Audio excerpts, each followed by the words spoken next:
Oh, hi, this is Matthew Seeley. I am a comic artist, animator, illustrator from Portland, Oregon, and I just did this super long time lapse, like 16 minutes long, I think. And I thought I'd share it and maybe do some audio commentary over it since it's so long. And just kind of ramble about the process and maybe talk about the characters and the story a little bit. You might notice the two dudes over by the bar might look a little familiar. It's Tom and Andy. They're two characters from an animation that I made over 10 years ago, which is crazy to think about. But it was like one of my first animated projects called These Pancakes Are Tiny. But just two bros. That was a pretty just goofy, off-the-cuff little video, and I had a lot of fun with that, and I always meant to kind of come back and do something else with them, but just never got around to it. Other projects came up and worked on other stuff, and school and life, but I've always kind of had the idea to bring them back and kind of explore their characters a little bit more and do something kind of a little bit more in-depth with them. So I don't know, I've just been working on this idea and fleshing out this world that they live in and kind of their lives and their friends, and a lot of it's kind of based on my own experiences living in Portland and being an artist and playing in bands and stuff. But speaking of bands, this band is called Heatstroke. It's a couple of Tom and Andy's friends. Got Margot on guitar here, and Jen on bass, and then we got Devin holding down the beats in the back.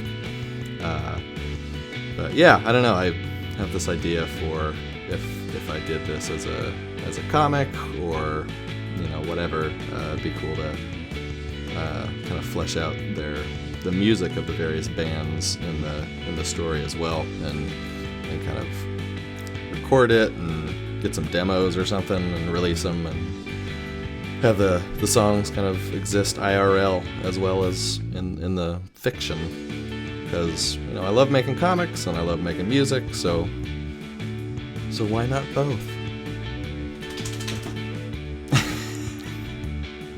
You might have just heard that flapping sound was my brother and sister-in-law's wiener dog Fernando shaking his head, flapping his ears around. It's pretty cute. Hope the mic picked that up. But so I basically have the rough sketch laid in here, and moving on to inking, doing the final kind of line work.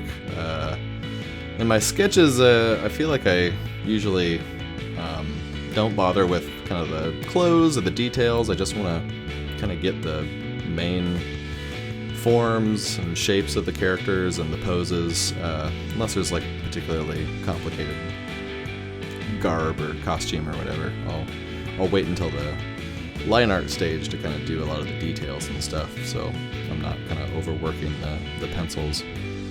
But you can see I'm starting to get in here with old Tom and Andy for the inks, and I do a lot of fussing while I'm inking. I'm trying to get better at not being overly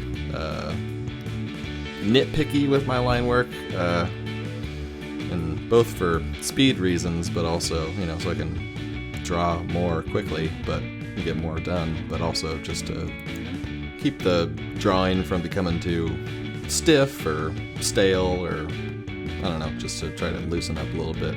I actually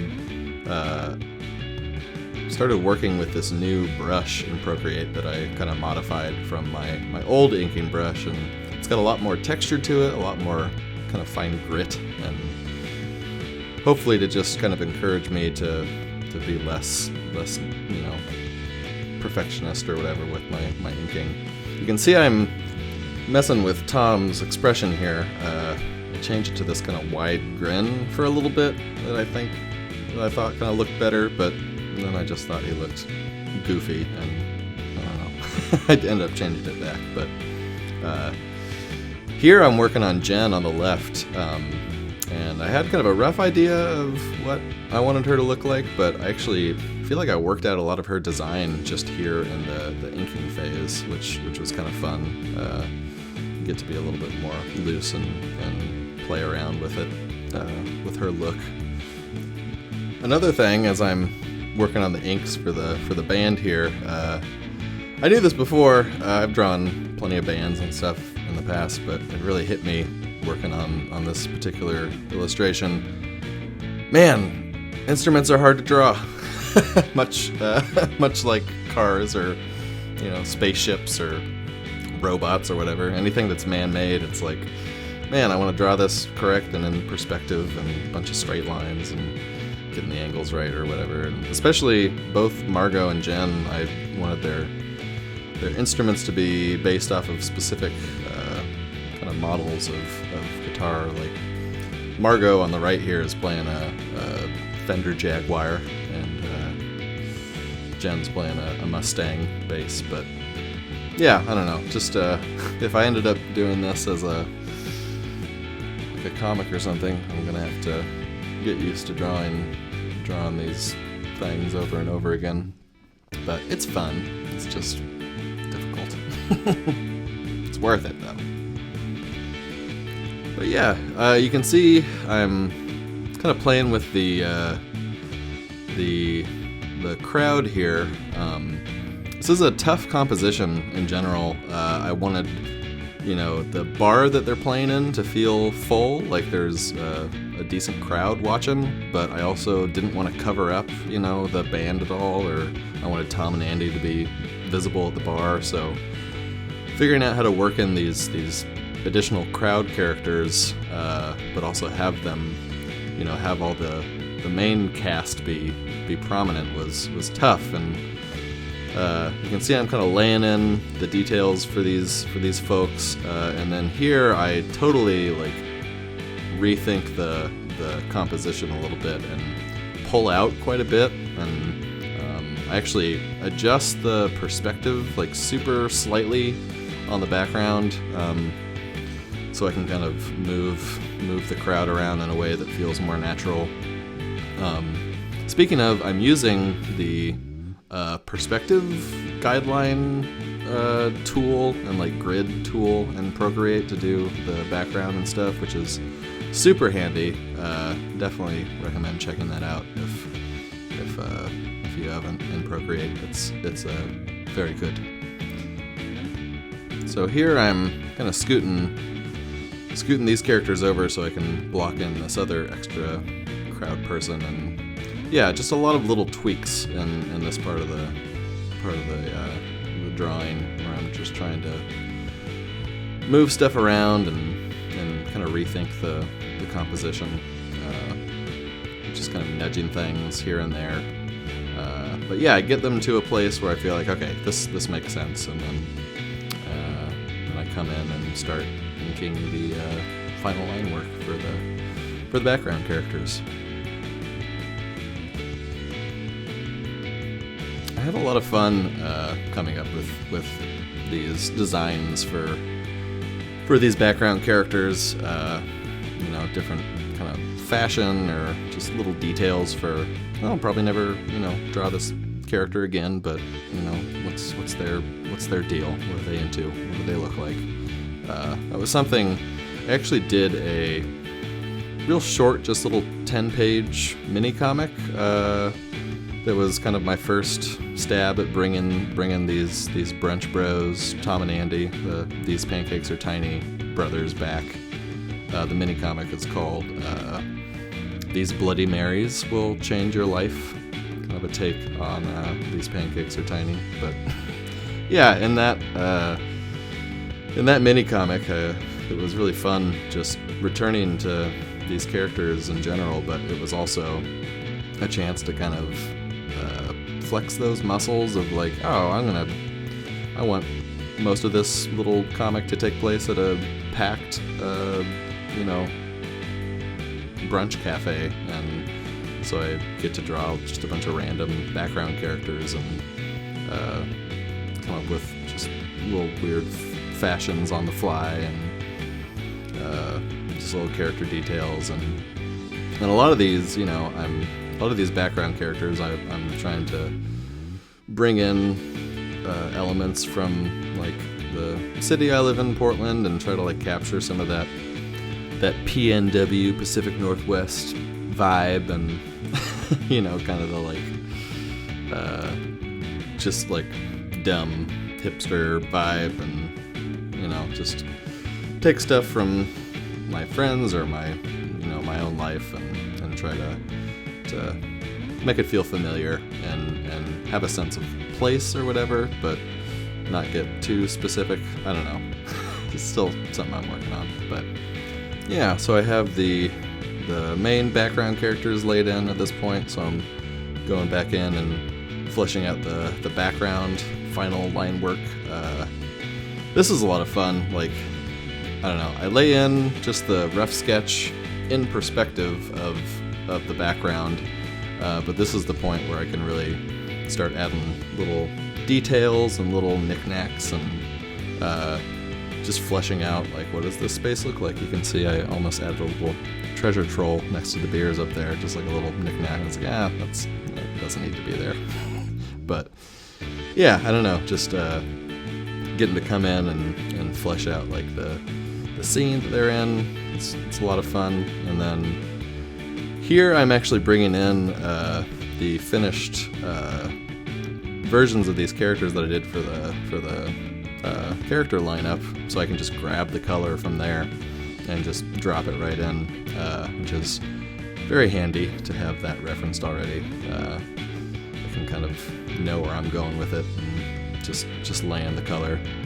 Except for Jen here, actually, she wasn't part of the original lineup. She's a character I added more recently, so I just was kind of working on her color scheme and, you know, clothes color and stuff on the spot, on the fly. So that was fun.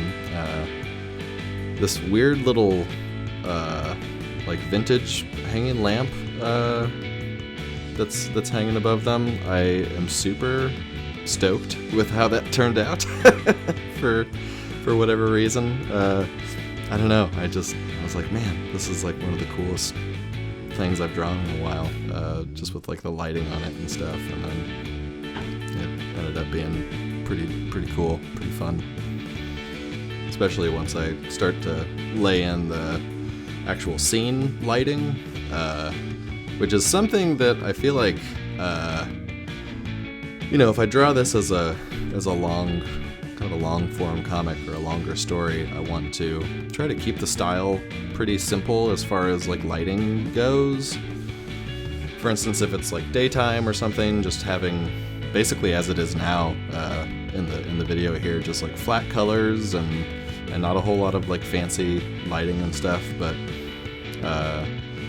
I was kind of trying to stick to that while I was doing this initially, but then I started doing stuff like this where I was like adding in ambient lighting. I'm like, you know what, this whole scene is very dramatic, and you know, especially something in a like low lit bar like this where I want it to have a very specific vibe and a very specific, you know, kind of feeling atmospherically. I was like, okay, I'm just gonna go in on this one and do some more intricate lighting that I probably normally would for like a daytime scene or something. But yeah, you can see here I'm just adding in a bunch of different layers and kind of separating out different elements to shade. And oh man, this is all going really fast, but you can see I'm doing like a really rough pass of these this kind of rim lighting on the characters right now, and then I noticed here I need to adjust those guys a little bit, and then here I've got like the final kind of composition and scale of the image, so everything's cropped properly now. And I'm going in and adding the last of these little flat color bits and details in the background, and doing a little bit of color holds like on the lamp there, adding some more kind of ambient lighting. And now I'm going to go in and do this final kind of pass of the rim light on all the characters here. And this is pretty I don't know, I have a mask going on this, so I have like just one layer that's like this, you know, deep blue shadow color that I, you know, set to, forget what the blend mode is, but maybe hard light or something, and then bring the opacity way down. Then I just create a mask on top of it and start carving out the shadows. And I also have it clipped to just the character selection, so I can like go outside of the bodies and stuff and not affect the overall shading. It's kind of a overly complicated way to approach doing lighting in a scene like this, and kind of hard to describe, but could maybe do like a tutorial or something, or I don't know, just a quick demo to break down how I do that at some point later on, if that's interesting. But yeah, that lets me kind of just get in and do these very stark shadows just on the characters. And you can see I'm trying to adjust I think I've kind of cheated the lighting a little bit, especially on Tom and Andy. Like, they probably wouldn't be lit that much, but I wanted them to, you know, still be a focal point of the composition as a whole. So I kind of fudged that a little bit and bringing them more to light. But yeah, the rest of this is pretty much me just turning on and off layers, tweaking opacities, just... Oh, and then I forgot about the actual outside of the of the bar. Add some stars and bring back that Heatstroke logo on the drum. But anyway, that's the illustration. I hope you enjoyed my rambling, and if you're digging this drawing and these characters and this work, go ahead and give me a follow and a comment. Let me know what you thought, and subscribe and like and all that stuff. I've got a Patreon that it's in the links below if you want to throw me a couple of bones to support this kind of work. But anyway, yeah, thanks for watching, and I'll see you next time. Bye-bye.